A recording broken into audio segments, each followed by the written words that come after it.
Jude, who do you think is the most followed female Olympian on Instagram from the United States? If I had to make a good guess for that, I would say Simone Biles.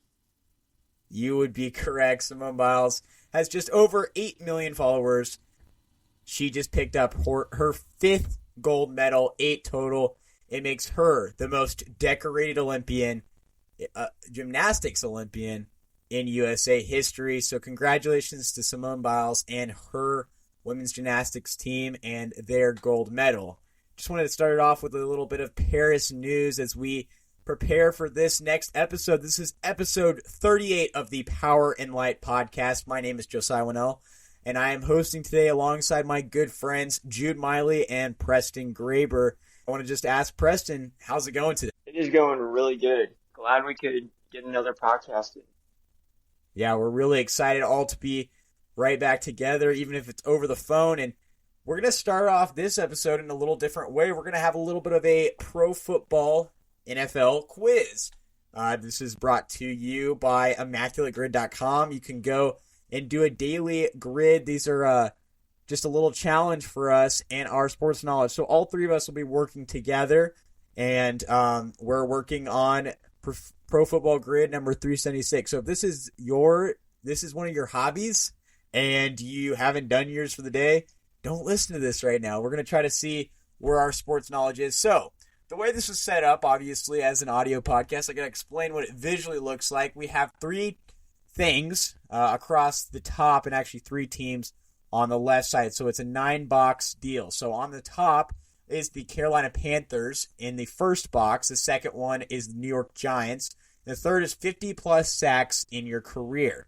On the left side of the box that fills out box number 1 is the Philadelphia Eagles. Number 2 is the Jacksonville Jaguars. And third is the Washington Commanders. So it's like an A1 situation as the Panthers and Eagles. We're trying to find a player who has been on both teams. That's how it works out. So again, Panthers, Giants, 50-plus sacks in career. Eagles, Jags, and Commanders. Let's get this started.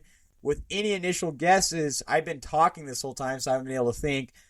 Preston, just looking at this as we start off, Nate, can you name any of these just off the top of your head? I guess an obvious one for Eagles and Panthers would be James Bradbury, I believe. Okay, so James Bradbury is a guess, and we'll see if that's correct. That is correct. Way to go, Preston. Only 7% of Immaculate Grid's users selected that one. That will work. Preston, you just got A1 out of the way. That was the Eagles and Panthers. Do you have one for another box? For Washington and Carolina, I would go with Curtis Samuel. Curtis Samuel, a current receiver. We'll see if that's correct. That is. Preston's on a roll. That is 25% have selected that in that box. Okay, Jude, I'm going to go to you now. There's only 7 boxes left, right? Preston already took the 2 easy ones. Which is there something on here that you think that you might think? I'm looking at the New York Giants and the Philadelphia Eagles. Saquon Barkley. We just talked about him on our last episode. We'll see if it counts, and I don't think it will. Now, Jude, this is obviously not updated. You know, you're smarter than the AI. That is incorrect, but I will say, Jude, that is correct. That's just not correct quite yet. So, hey, it's okay. It's all right. Preston, we're going to go back to you as any of these boxes. We're thinking 2023, I guess, for ImmaculateGrid.com. Is there another box that you can think of? For Washington and sacks, I would do Ryan Kerrigan. Ryan is, in fact, correct. Way to go, Preston. I'm going to go with the Eagles and 50-plus sacks career with Fletcher Cox, and that is correct. So we have 4 off the board. We actually have the corners. What remains is a Giants and Eagles player, obviously not Saquon Barkley from 2023. We need a Jacksonville Jaguar and Carolina Panther, as well as a Giants-Jags, a Commander and Giant, and the 50-plus sacks for career in Jacksonville. Preston, do you have another one that we can try to guess on Immaculate Grid? I think DJ Chark for Carolina and Jacksonville. Maybe? I don't know. DJ Chark is in fact correct. Way to go. We have the Carolina Panthers swept right through the middle there. And that only 36% of users selected. All right, so we are over on the Giants picks. But before we get to that, can we name a Jacksonville Jaguar who had 50-plus sacks in their career? Either of you. Can anybody think of one? Calais Campbell. I don't know if he does or not, but he's the only D lineman I can think of. We'll check it. And that is correct. 70% picked that one, so you picked a great one. So we swept the sacks, we swept the Panthers, and we're over on the Giants with 2 guesses left. You only get 9 guesses total, and we'll see who we miss out on. So let's be smart here and see. We have to find a Giant and Washington Commander, as well as a Giant Eagle and a Giant Jaguar. What are our thoughts for these last 2 guesses, trying to get that 8 out of 9? Giants in Washington, Landon Collins. Landon Collins is the guess. Hopefully. And that is correct. Preston Graber on a roll. We're rolling today, showing off some awesome knowledge. We have 1 guess left. Jude, would you rather go with the Giants Eagles or Giants Jags? We're going to test Preston here. Which one do you think? Which one would you like to go with? I think the easier one is Giants Jags. Okay, Giants Jags. Jude, do you have somebody in mind? Don't say their name. Do you have somebody in mind? I don't have a specific player in mind. Not at all. Oh, gosh. Dude, come on, man. Oh, okay. All right, Preston. Okay, unless you have somebody, I'll give you a second. Evan Ingram for Jags Giants. Evan Ingram is the guess. And that is correct. Preston, absolutely rolling through this. Attaboy. That was incredible. We got 8 of the 9 with Evan Ingram filling out our middle spot. The only thing we couldn't come up with is purely because we missed the guess on the Saquon Barkley one. But I would say that, the Giants-Eagles one, I say as a group, we got that one. Jude, you guessed that correctly. We got a 9 out of 9. Super impressive. I'm actually really surprised we were able to do that. So, fun way to start the episode, and great job to everybody, both of you guys working with me on that. All right, so now that the fun and games is out of the way, let's move on to another game. And Preston, I know that you are I guess Madden gamer is a casual way to say it, but you have recently acquired the new EA Sports college football game. Could you please give us your review of this new game from EA, and how similar is it to Madden? Well, their servers are absolutely terrible, so EA's got to get on that. But it is a really fun game to play when everything's working. I mean, tackling and kicking is probably the most impossible thing you'll ever face in your life, but playing on offense is really fun. And so is Dynasty Mode. So I would say it's probably up there. I was a fan of Madden 20 a lot, and then Madden 12 back in the day on the Wii. So those two would still be above it, but NCAA football would definitely be in my top 5 football games of all time. Well, there you go, like glowing remarks, but still room to improve from Preston Graber. We just wanted to throw that in to let you know our thoughts on the game. I've tried it out with Preston, and I was impressed while also very frustrated, specifically with the kicking, like you said. Now, Jude, my question for you is, I'm going to give you a scenario here. Let's just say Preston and I were playing a friendly game on this college football game, and he used Kansas State and I used KU. Now, Preston may be able to remember the score. I tried to forget it, but I believe it was at least a 30-point deficit at halftime. Do you think this is accurate, purely talking about the accuracy of this new college football game? So just based off the stats you gave me, I can say there's a high accuracy with this game, comparing it to real life. And the only reason I say that is because KU as a team tends to struggle just playing football in general. So them being down 30 at half to a really strong football team, Kansas State, it makes a lot of sense to me. Yeah, I had to give you a little bit of softball there. and let you dog on the team a little bit. I think I'm really excited. We'll talk about more about college football later this month, but I mean, it's going to be an exciting season for both K-State Athletics as well as KU. All right, Jude, we all know how much you love the Jets. And I don't know if this has slipped at all, but I feel like you've always, been a fan of Aaron Rodgers because of various reasons. But I want to revisit the Aaron Rodgers trade today and ask, what do the Jets need to do this year for the trade to be worth it? So, some background knowledge.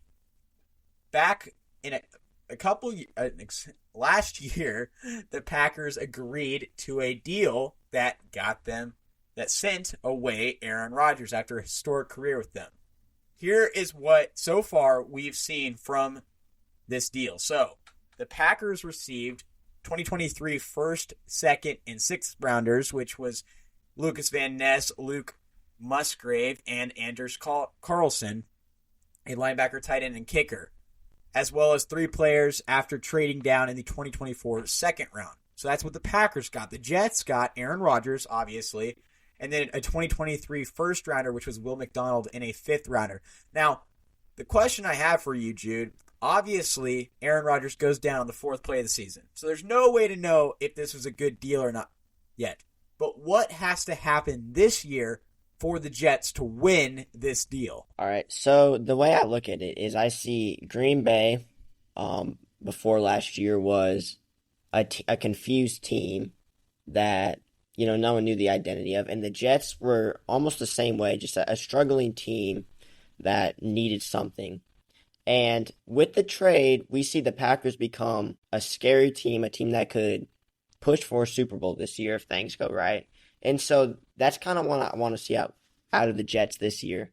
To make the trade worth it, you've got to push for a Super Bowl, and you've got to, at least make the playoffs and probably get to the second round, if not the AFC Championship game. Now, Preston, do you think it's a good trade as of right now? And then same question that Jude got, what has to happen this following year, the second year of Rodgers' career with the Jets? What has to happen for this to be a good deal for the Jets? Because obviously right now the Packers are winning this deal. Yeah, I mean, I think as of right now, there's no question the Packers are winning it, and it's not really close. Luke Musgrave came out as one of the top 10 tight ends in the league, and they haven't seen much from Van Ness, but Carlson was their kicker.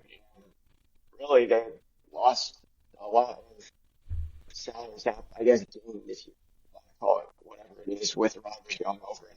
They paid him that much for all of last year. So I think this year, for the Jets to say they've won that trade, even they would need to make it to the AFC Championship. But I don't know if that's possible. I think it was a rough trade for them with Rodgers going down, but I don't think that would have been the case if Rodgers was healthy all of last year. So that's what has to happen for this to area for this front office for the Jets, because they said it's basically Super Bowl or bust this year, which is insane to say because you have the Kansas City Chiefs in the AFC, as well as teams like the Bengals, like a young Houston Texans team. There's a lot of teams out there that could really destroy the Jets, and they may not even win their division, let alone go to the Super Bowl. Now, the question I want to ask next is, do the Jets have a legitimate chance at making it to that spot because of the competition around them, Preston? I think that they do. The Bills are going downhill in their division. And the Dolphins, I don't believe in the Dolphins. I think they'll go downhill as well. And then you can't really consider the Patriots to be in their division. So I think it's an easy win for their division. I do think the AFC is a very difficult path to the AFC Championship.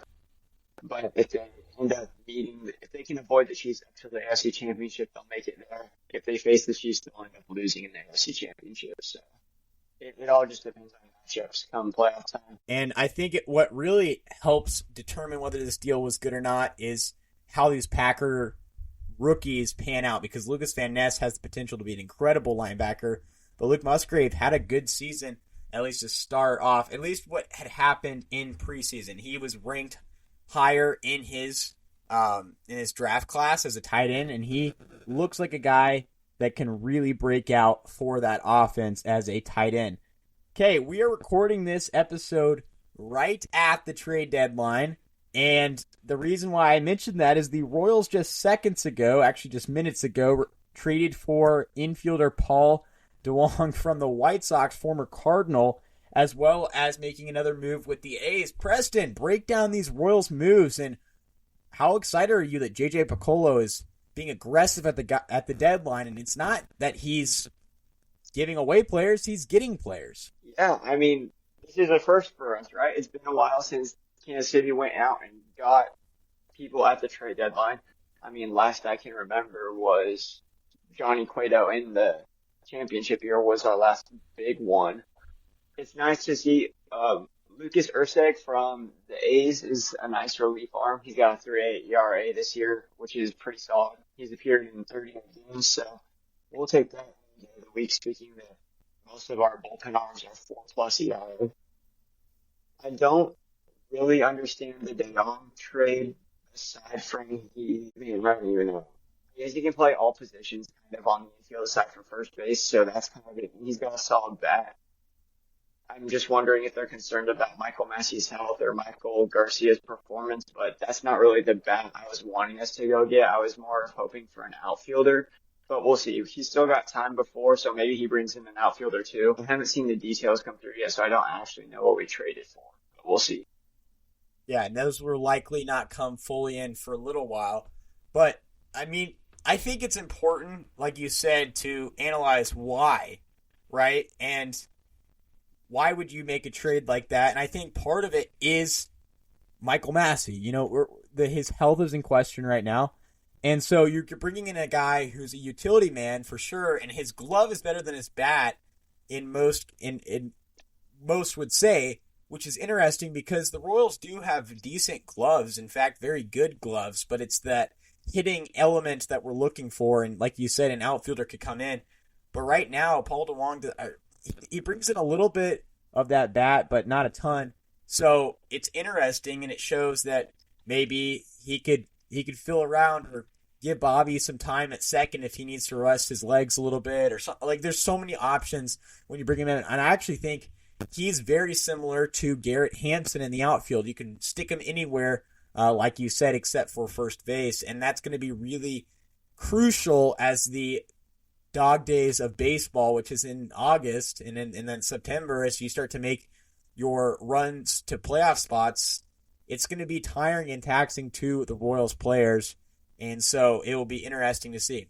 So we'll see what other moves, if any, that J.J. Piccolo makes, and we'll break down those deals at least to ourselves. What if they were good trades, and we'll see what it looks like as October rolls around for the Royals.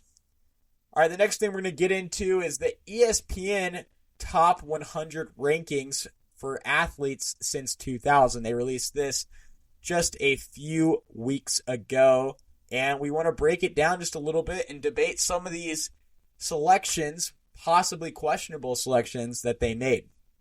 So, just for some context, you can find these on ESPN.com, but here are the top 10 with the 6 through 10 is Roger Federer at 6, Simone Biles, Tiger Woods, Usain Bolt, and Kobe Bryant rounding out the top 10. At number 5 is Tom Brady, led just by a slim margin. LeBron James, number 4. Number 3, Lionel Messi, and number 2, Serena Williams, with Michael Phelps leading off the top 100 pro athletes since 2000, according to ESPN.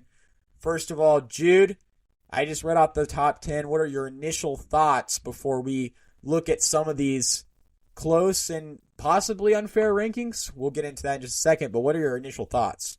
I mean, first of all, it's like just the list as a whole, it's just way too many just football, basketball, baseball people. But looking at the top 10, my biggest issue is Kobe Bryant at 10. Like, I'm not a huge basketball guy, but if you're not the GOAT of basketball, which LeBron, at least of the 2000s or whatever, LeBron definitely is, then I don't think you can be top 10 if there's still other sports that don't have their GOAT in the top 10 yet. So you're saying Kobe should be lower? Yeah. Okay, and that's, I think, possibly understandable. But I think what they're saying is that he's a Hall of Famer. He won 5 championships, and I think they're saying is, it's his story obviously is sometimes contributes to his legacy, but they had him just slightly edge out 2 tennis players, and then obviously Cristiano Ronaldo as well at number 13. I don't know if that's inaccurate, and here's my issue. I have Stephen Curry as my basketball GOAT. You can debate me later, but he's at number 14. So, yes, I do think maybe Kobe should drop below him, but I don't know out of the top 10. We'll get Preston's take on that in just a second. Preston, what is your opinion on this top 10? I think the top 10's decent. And when I say decent, it's just because I don't know about Kobe either. I personally would not have him in my top 10. Probably I would slide him out. Tiger Woods as well has had a major fall off. He would still sneak into my top 10, probably at 10. But I feel like there's a few more people that could slide in a bit easier than them. So it's an interesting list for sure. So yeah, that's my opinion on the top 10. I think Usain Bolt probably should be a little higher too. Here's what I would say about the top 10. We talked the last couple episodes about complete dominance as a sport, right? All 10 of these individuals, they dominated in their sport for one time or another for a large amount of time. Just for example, Michael Phelps at number 1, I think is completely, it makes complete sense for him to be there after winning 28 medals. He's a 28-time Olympic medalist, and 23 of those are gold. And I think that's complete dominance, and that's why he's the number 1 athlete since 2000. And I don't think that's incorrect. And I think as you go down the list, you start to see the exact same thing throughout all 10 of them. Here's what I would also like to say. After Phelps, you have Serena Williams, who obviously was an incredible tennis player. 23 majors is insane. But then you have Lionel Messi, and I think that an interesting thing about him as we start to get into an active MLS player is that Messi dominated overseas, which most of these people, they dominated on the American side, but then he came over and dominated in MLS as well. I mean, I've never seen somebody take over a league just like that, just from transferring over so quickly. His impact, if it hadn't been for injury, could have been unparalleled, and it really is even with the injury. But that's where it kind of becomes interesting, because at number 4, we have LeBron James and Tom Brady at 5. Preston, 3, 4, 5, Messi, James, Brady. What's your thoughts on these 3, the prospective GOATs in their individual sports, at least since 2000? I think Messi's fine at 3. I don't have an opinion there.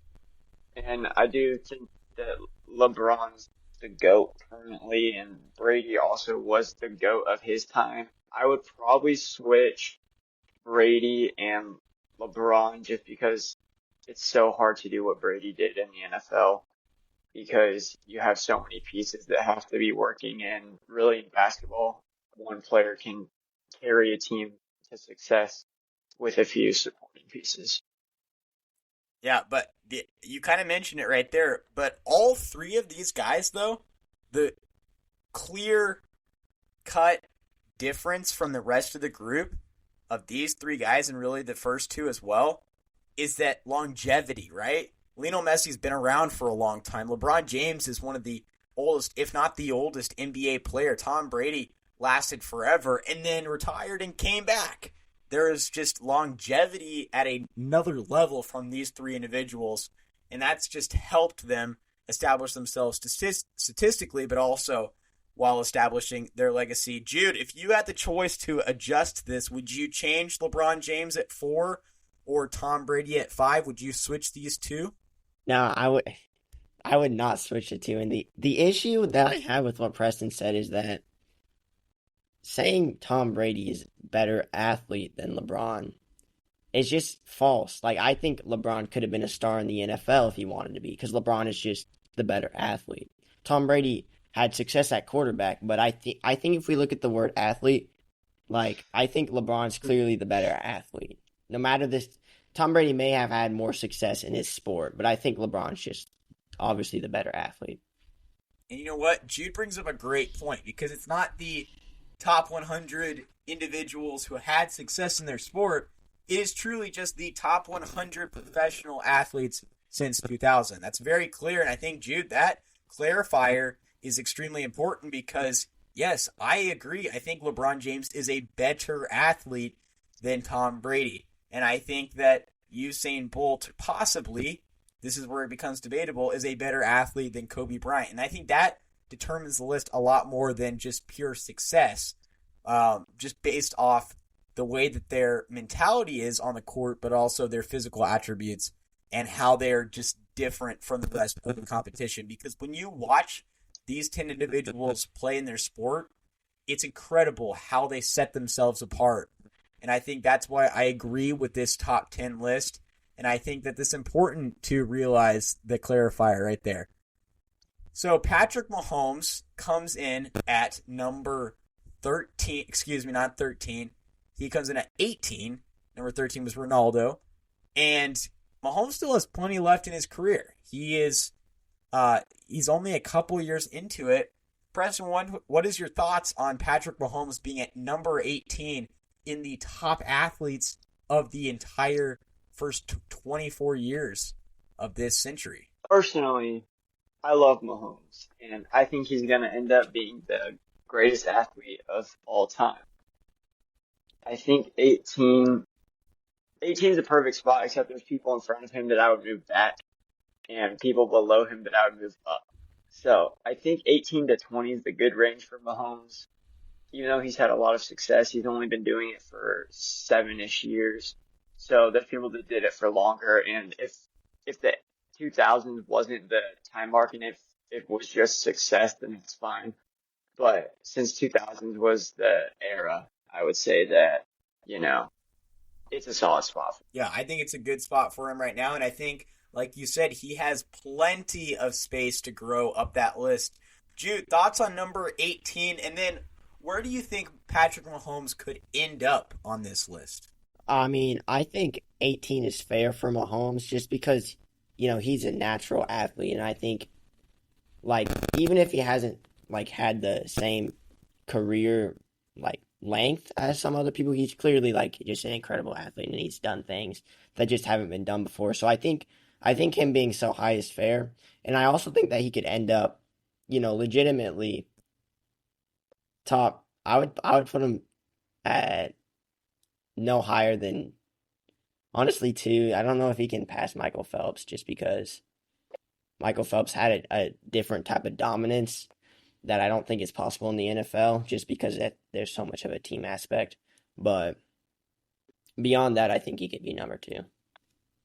Yeah, Jude, I agree with that statement just because I think Michael Phelps did something that nobody else will ever do or even come close to doing. And like you said, it's an individual sport, and Patrick Mahomes plays a team sport. So there's other aspects to the competition. Michael Phelps controls everything that he does. He controls his breakfast. He controls his workout.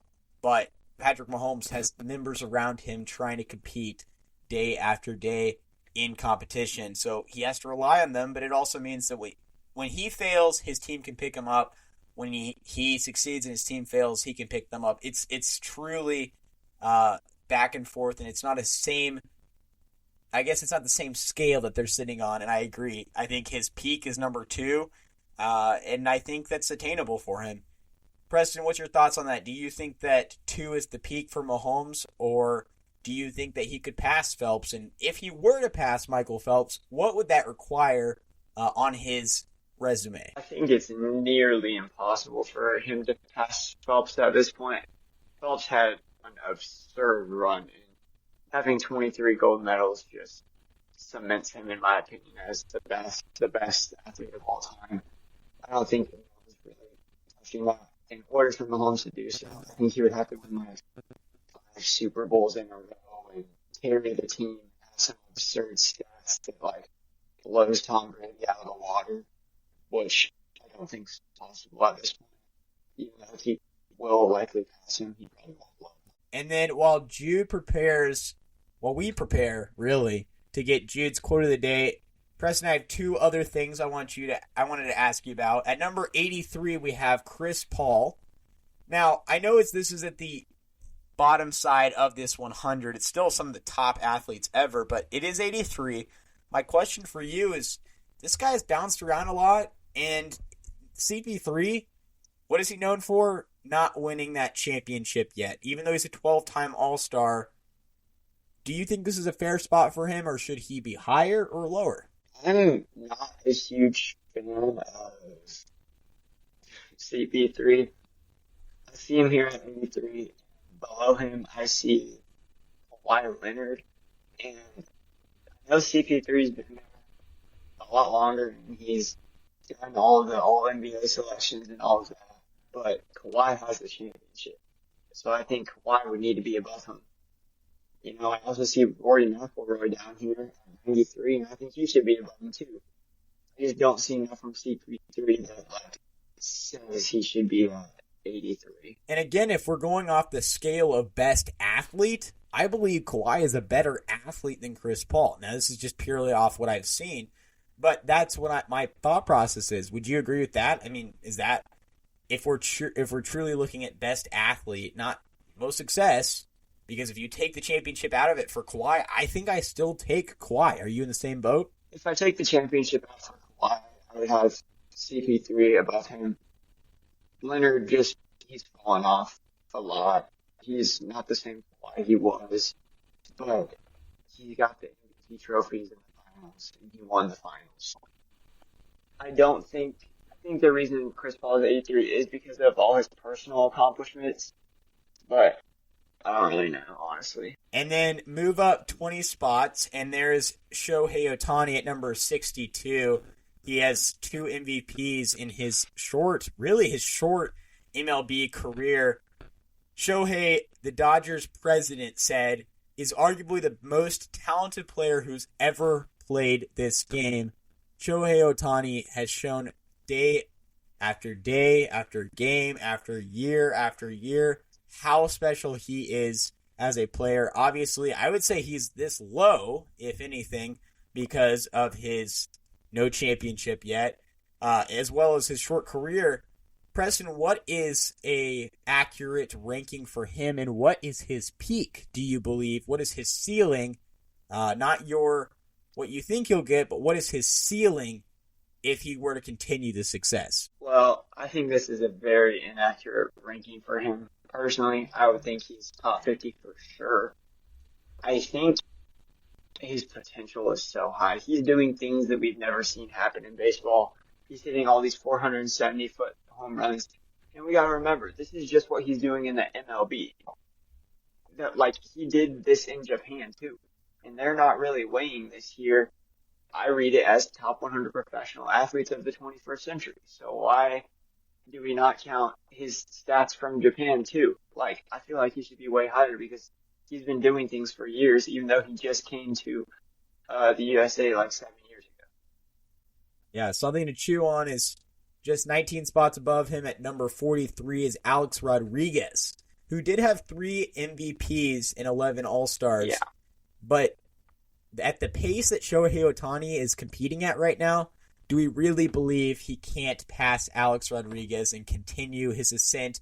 It will be interesting to see what this ranking looks like when all of these players are finally done.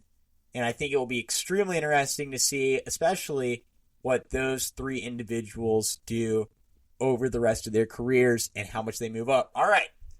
Incredible episode, guys, today. It's great to get together, and I'm excited for these Royals moves. We'll see how they play out over the next couple of months.